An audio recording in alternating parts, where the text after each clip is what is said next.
When King Catherine's Charles stepped dedication up to the podium with and his son at devotion his to side, sovereign their eyes wet never with tears, wavered. no one in the room Through could have times of predicted the change devastating words and they were about progress, to share. The through world would never times look of at joy Catherine the same way and again. celebration, The grand hall of Buckingham and through Palace, times glittering with of history sadness and heavy and with loss. expectation, fell into a hush that even the flashbulbs dared not disturb. On the 15th of June, 2025, just days after the triumphant trooping the color, the air was thick with questions no one yet dared to voice. Reporters shifted uneasily, their pens ready, their instincts sharp. This wasn't merely another royal engagement. It was something more intimate, more unsettling. Both Charles and William stood with a gravity that made even seasoned royal watchers sit up straighter.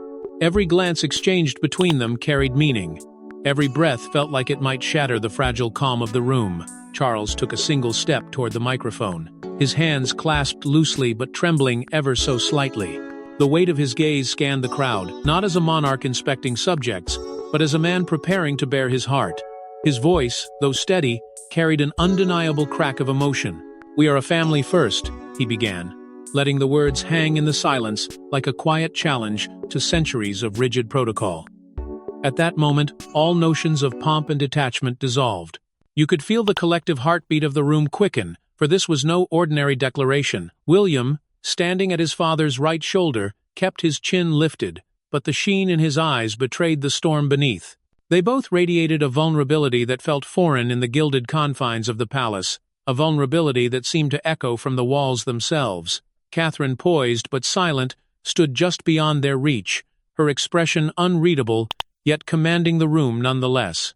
Everyone's eyes darted toward her, as if expecting her to speak, but she remained still, letting the weight of the moment rest entirely on the shoulders of her husband and father-in-law. The tension in the hall was palpable, every rustle of paper or soft cough sounding too loud, too irreverent for the gravity of what was unfolding. Charles's next words deepened that sense of urgency. His voice dropped lower, almost confessional, as though he were speaking not to the gathered press, not even to the world, but to Catherine herself. He hinted carefully but unmistakably that the news to come would change not just the monarchy, but the very image of Catherine in the hearts of the nation. The phrase, "We are a family first," reverberated long after he spoke it, reminding everyone present that behind the crowns and ceremonies were people flawed, fragile, bound by love and burden alike. And yet, the room's silence screamed louder than any headline. Catherine, though mute, remained the epicenter of it all, her quiet grace only deepening the mystery of what was to come. But what exactly did Charles reveal about Catherine that made even the most hardened journalists gasp in disbelief? As Charles's voice quivered, he called her not just his daughter-in-law, but the cornerstone of our future. That phrase alone set royal insiders abuzz. What had Catherine done to earn such praise? In that single moment, he elevated her beyond the formalities of her title, beyond the roles assigned to her by centuries of tradition. For Catherine, this was the culmination of a quiet revolution she had orchestrated with poise, endurance, and a kind of understated defiance. From her first step into royal life, as an outsider scrutinized, criticized, and dismissed by many, to standing now as the linchpin of a monarchy on the brink of reinvention, her journey was nothing short of remarkable. Through years of relentless public scrutiny, she never faltered. The tabloids dissected her every outfit, every expression, questioning her ability to withstand the ferocity of life under the crown. But behind those soft smiles and measured words was a resilience few could fathom.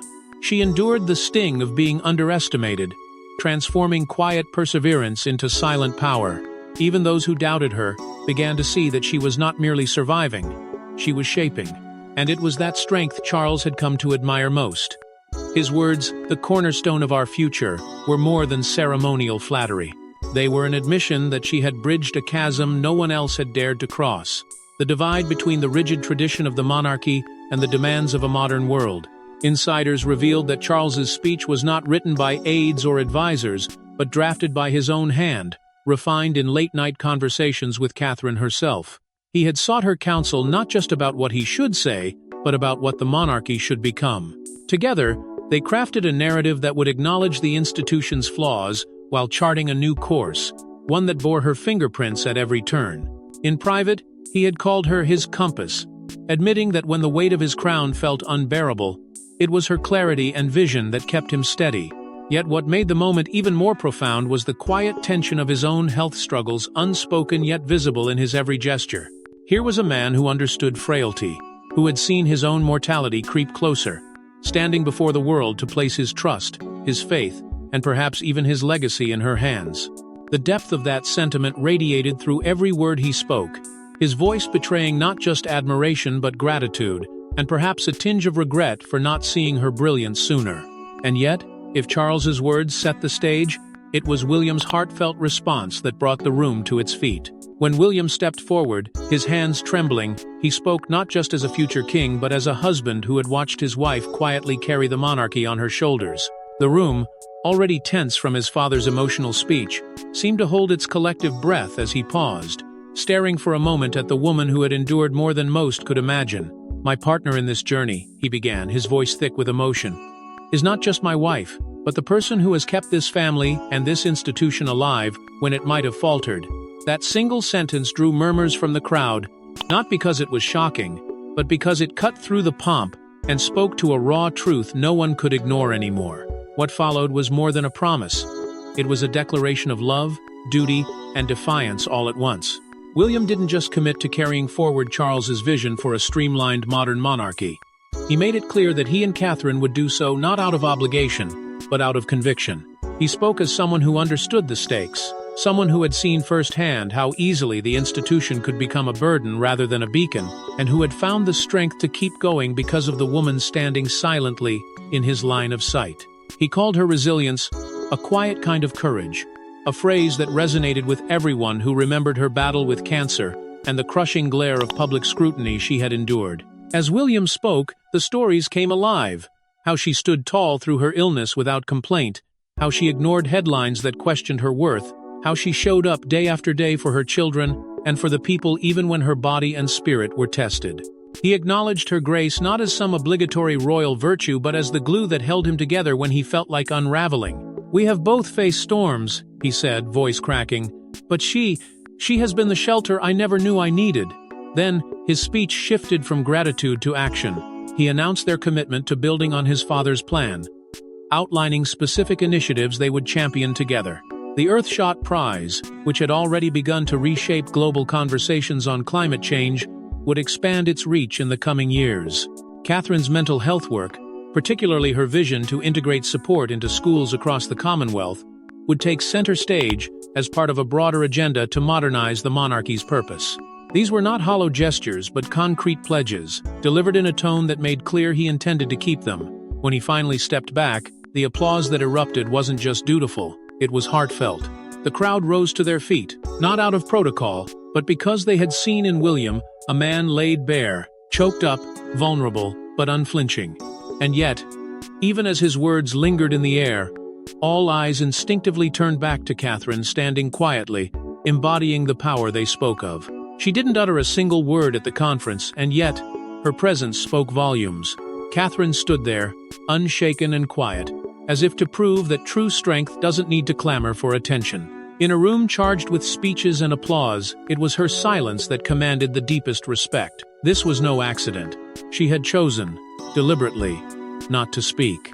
Not because she lacked something to say, but because she knew her power lay in what she did, not what she said. Her silence was not submission. It was a quiet assertion that action speaks louder than any proclamation ever could. Behind the curtain of royal pageantry, she has become the quiet architect of change. Few realize how deeply her hand shapes the very institution they see. Policy ideas that appear to come from Charles or William often begin with her quiet counsel. When younger royals falter under the weight of expectations, it is she who guides them back with whispered reassurance rather than public lectures. And when the family itself has seemed at risk of fracturing whether through scandal, conflict, or the sheer pressure of public life, it has been her steadfast calm that stitched them back together. She is not just a figure of public admiration, but the force holding the monarchy's private world intact. Her choice to prioritize family over spectacle has only magnified her appeal to the public. While others have leaned into the ceremonial grandeur, she has doubled down on intimacy school drop-offs, moments captured of her straightening Charlotte's hair, or offering George quiet encouragement during public events. She has let the world see her not just as a princess but as a mother, a wife, a human being who embodies the very values the monarchy claims to stand for. And people have responded with a devotion that no amount of royal protocol could ever manufacture. Even her smallest gestures have carried outsized meaning.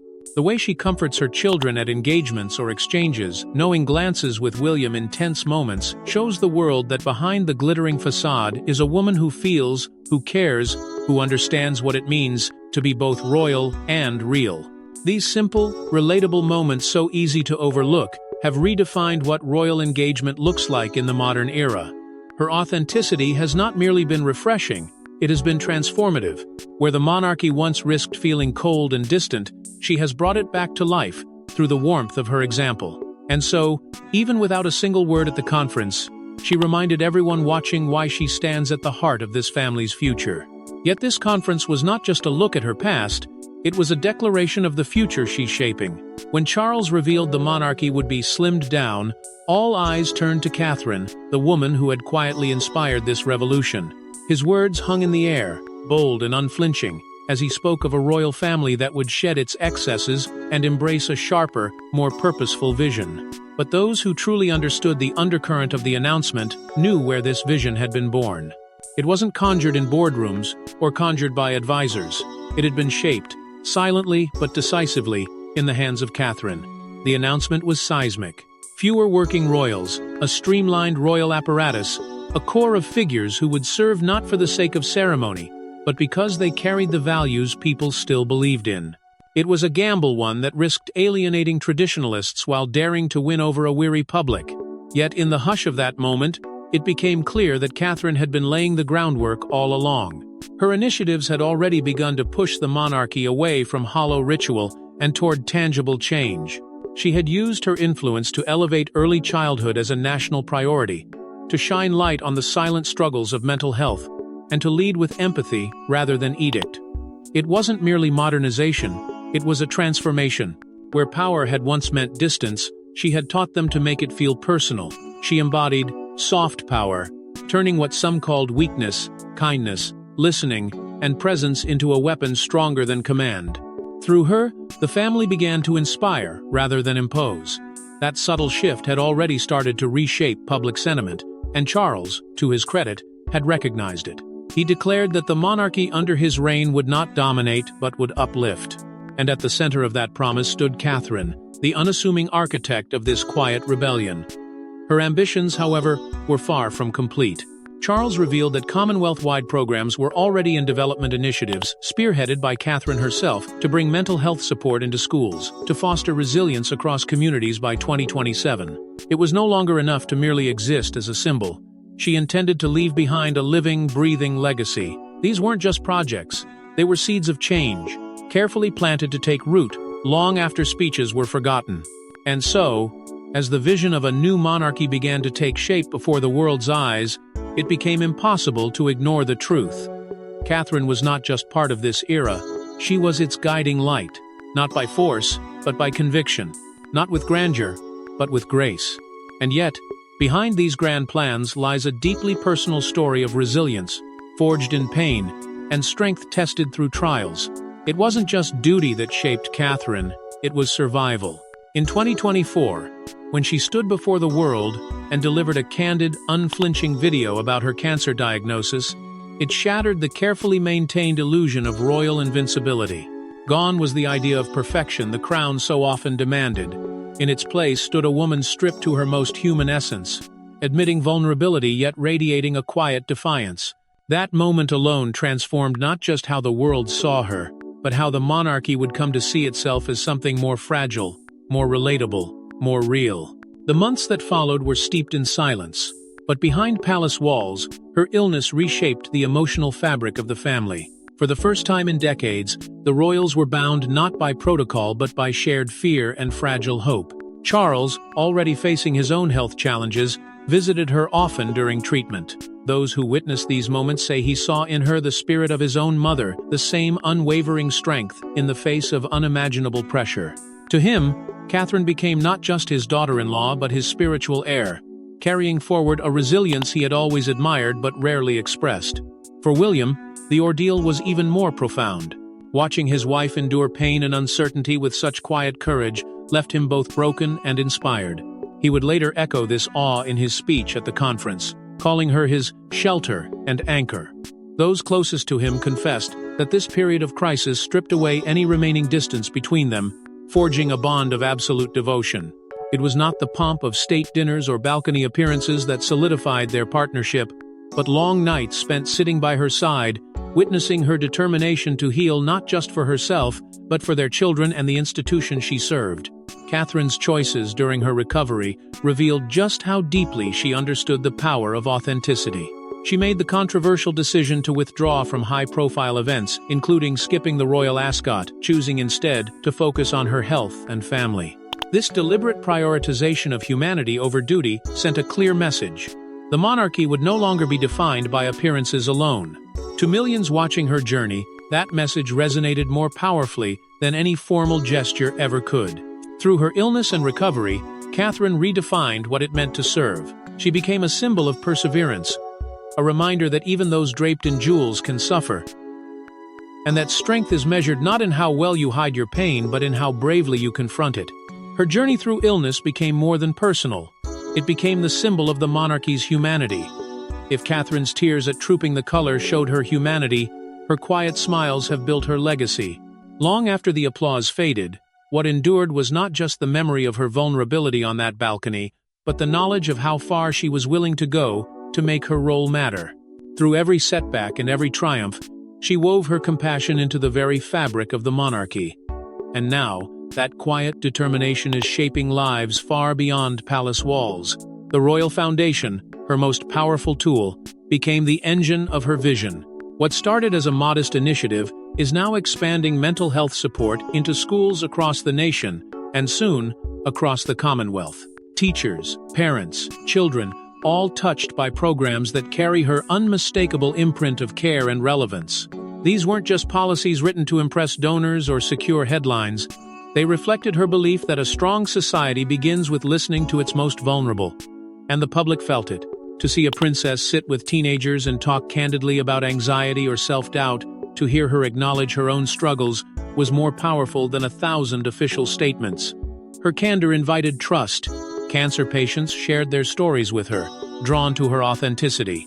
World leaders, too, seemed disarmed by her openness, responding to her warmth, not with guarded diplomacy, but genuine respect. Catherine never allowed her position to shield her from the raw emotion of others. Instead, she used it to create spaces where honesty felt safe again. She blurred the line between royal and human, and the result was a monarchy that began to feel like it belonged to the people once more. Every initiative she touched carried this same balance of personal conviction intertwined with global impact. She championed early childhood not just because it was an important issue, but because she had lived through the anxieties of motherhood under scrutiny. She advocated for mental health not because it was fashionable, but because she knew what it meant to feel alone in a crowd. These choices weren't calculated for effect. They were born of lived experience, and the public could feel the difference. It was her connection to the younger generations, though, that revealed her most unexpected strength. In an institution often dismissed as outdated, she became its bridge to the future. Young people, often skeptical of monarchy, found themselves drawn to her ease, her kindness, her quiet refusal to perform perfection. In her, they saw someone who understood that relevance isn't claimed, it's earned. Both Charles and William, at the conference, spoke of her influence with reverence, crediting her with making the monarchy feel human again. It was no longer simply about preserving tradition, but about embodying something that mattered. And yet, even as she crafts her legacy, questions loom over the sustainability of this modern monarchy. For all the cheers at the conference, whispers of doubt still linger in the air. Beyond the applause and glowing headlines lies an uncomfortable question that refuses to fade. Can this slimmed-down monarchy truly endure? In the corridors of power and in the streets alike, there are murmurs that fewer royals carrying heavier burdens may prove too much to sustain. The bold vision unveiled that day, while inspiring, also cast a long shadow, one filled with uncertainty about the cost of such transformation. Critics have been quick to point out the fragility of the plan. With fewer working royals, the weight of duty now rests squarely on Catherine and William's shoulders. Every decision they make, every word they speak, is dissected in real time by a public both fascinated and fiercely opinionated. The question looms larger each day. How long can they bear it before the strain begins to show? For every supporter who praises their authenticity, there is another who warns of overexposure, of the very humanity they embody becoming their undoing under relentless scrutiny. And yet, despite the doubts, the couple has shown no sign of retreat. On the contrary, their resolve seems to harden with every challenge. Already, plans for their next major initiative, a sweeping climate resilience program set for 2026, are quietly taking shape. In private meetings, they have spoken of the responsibility they feel to lead not just by title but by example, to prove that the monarchy can remain relevant by engaging directly with the world's most pressing issues. That determination has come to define them. For William, it is a chance to honor his father's vision while carving out his own.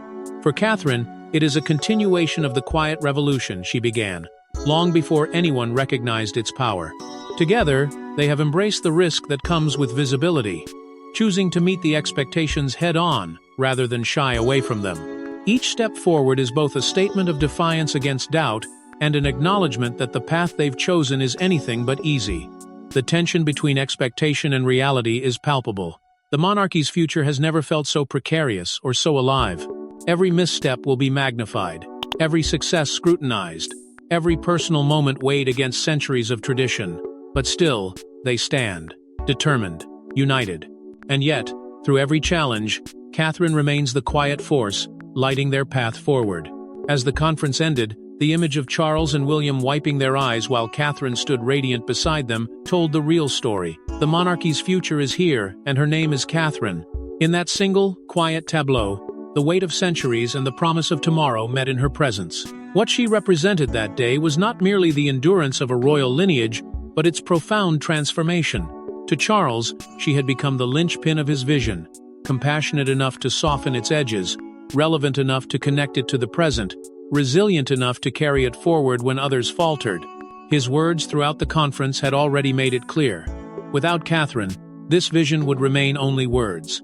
Her very actions had already begun to redefine what royalty meant in a world that demanded more than pomp. She proved that service, not spectacle, was the true currency of influence. Where once royalty stood aloof on balconies, she chose to walk into classrooms, hospitals, and homes, making the institution feel less like an untouchable relic and more like a source of comfort. Through years of quiet determination, she stripped away the pretense that duty required perfection, showing instead that it demanded humanity. Every gesture, whether public or private, became a testament to this belief, and she did it all without ever relinquishing the roles that defined her most deeply. She remained a mother first, fiercely protective of her children's innocence, a wife, unshakable in her devotion to William despite the storms that came for them both, a leader, shaping an institution not through force but through the quiet persuasion of example. This seamless weaving of identities is what set her apart. She never allowed one to overshadow the others, proving that they could and should coexist. The public, watching her rise, embraced this balance with a fervor that even the most cynical commentators couldn't deny. They saw in her a reflection of themselves, flawed, vulnerable, yet determined to do better.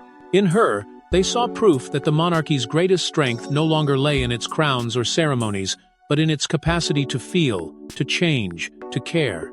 This realization didn't just restore their faith, it ignited something deeper, a belief that perhaps this family, once thought too rigid to survive, could still matter in a modern world. Her legacy, even now, is already reshaping the institution for a generation that demands authenticity. As the applause subsided and the family left the stage, the tears on their cheeks reflected not just pain or pride but hope. Hope that Catherine's light would guide them through the storm, and into a future where the monarchy endures not through crowns and titles, but through the hearts of its people. Thanks for watching. Don't forget to like and subscribe, and we will see you in the next one.